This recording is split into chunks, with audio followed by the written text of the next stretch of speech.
സന്നിധാനത്തെത്തുന്ന അയ്യപ്പ ഭക്തർക്ക് ഇനി മുതൽ നാടൻ സദ്യയും അന്നദാന മണ്ഡപത്തിലെ ഭക്ഷണ മെനുവിൽ ഇന്നു മുതൽ കേരള സദ്യയും ഉണ്ടാകും. Devaswom executive officer OG Biju ആദ്യ പന്തി വിളമ്പി ഉദ്ഘാടനം നിർവഹിച്ചു. അവിയൽ, തോരൻ, പരിപ്പും സാമ്പാറും പായസവും ഉൾപ്പെടെ 9 വിഭവങ്ങൾ അടങ്ങിയ സദ്യയാണ് ഭക്തർക്കായി ഒരുക്കിയിരിക്കുന്നത്. ദേവൻ MP അവിടെ നിന്ന് തയ്യാറാക്കിയ റിപ്പോർട്ട് കണ്ടുവരാം.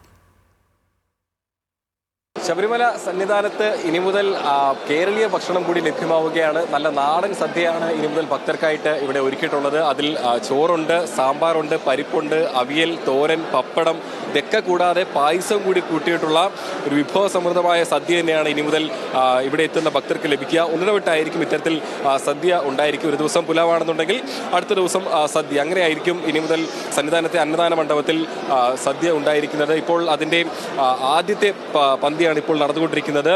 പ്രത്യേകിച്ചും മലയാളികൾ മാത്രമല്ല, ഇതര സംസ്ഥാനത്തു നിന്നുള്ള ഭക്തരും എല്ലാവരും തന്നെ ഇവിടെ എത്താറുണ്ട്. അപ്പോൾ അവർക്ക് കൂടി നമ്മുടെ നാടൻ സദ്യ അവർക്ക് കൂടി ലഭ്യമാക്കുന്ന തരത്തിലാണ് ഈ സദ്യ ഇപ്പോൾ ഒരുക്കിയിട്ടുള്ളത്. അതിൻ്റെ ആദ്യത്തെ പന്തിയാണ് ഇപ്പോൾ നടന്നുകൊണ്ടിരുന്നത്. എവിടെയൊക്കെ എക്സലന്റ്, സൂപ്പർ സൂപ്പർ. സ്വാമി, ഫുഡ് നല്ല സദ്യ, നല്ല സദ്യ, നല്ല സദ്യയാണ്. സന്തോഷം. ഫുഡ് എങ്ങനെയുണ്ട്? ഫുഡാണ്, നല്ല ഫുഡാണ്, സൂപ്പർ.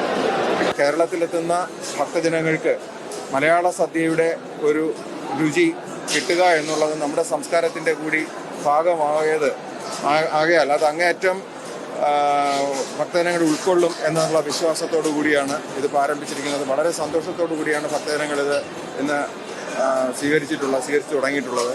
എല്ലാം ഭഗവാന്റെ അനുഗ്രഹം ഒന്നുകൊണ്ട് മാത്രമാണ്. എല്ലാവരും കേരളീയ ഭക്ഷണം കൂടി സന്നിധാനത്തെ അന്നദാന മണ്ഡപത്തിലെ മെനുവിൽ ഉൾപ്പെടുത്തിയതിൽ വലിയ സ്വീകാര്യതയുണ്ട്. കാരണം പ്രത്യേകിച്ചും മലയാളികൾക്ക് ഇത്തരത്തിൽ ഇവിടെ എത്തുമ്പോൾ ഈ പുലാവ് മാത്രമായിരുന്നു എല്ലാ ദിവസവും ഇവിടെ ലഭ്യമായിരുന്നത്. ആ ഒരു കാര്യം കൂടി പരിഗണിച്ചുകൊണ്ടാണ് പുതിയ ദേവസ്വം ബോർഡ് ചുമതലയേറ്റോടുകൂടി സദ്യ കൂടി ഭക്ഷണത്തിൻ്റെ മെനുവിൽ ഉൾപ്പെടുത്താൻ തീരുമാനിച്ചത്. അങ്ങനെയാണ് ഇന്നു മുതൽ അത്തരത്തിൽ സദ്യ കൂടി ഈ ഭക്ഷണ മെനുവിൽ ഉൾപ്പെടുത്തിയിരുന്നു. ഏതായാലും ഞാൻ പറഞ്ഞതുപോലെ തന്നെ പായസം ഉൾപ്പെടെ വല്ല വിഭവസമൃദ്ധമായ സദ്യയാണ് ഉൾപ്പെടുത്തിയിരിക്കുന്നത്. അത് ഓരോ ദിവസവും ഇന്നിപ്പോൾ അടപ്രഥമനാണ് സദ്യയുടെ കൂടെ ഉള്ളത്, പായസമായിട്ടുള്ളത്. പക്ഷേ ഇനിയിപ്പോൾ അടുത്ത ദിവസം അത് പക്ഷേ പാൽപ്പായസമാകാം. അങ്ങനെ പായസത്തിൻ്റെ ഐറ്റത്തിൽ വ്യത്യാസമുണ്ടാക്കാം. അവിയലും തോരനും തൊടുകറിയിൽ ചില വ്യത്യാസങ്ങളുണ്ടായിരിക്കും. ഏതായാലും ഏകദേശം 9 വിഭവങ്ങൾ അടങ്ങിയ വിഭവസമൃദ്ധമായ നല്ല നാടൻ സദ്യ ഇനി മുതൽ നമുക്ക് സന്നിധാനത്തെ അന്നദാന മണ്ഡപത്തിൽ നിന്നും ലഭ്യമാകാൻ സാധിക്കും.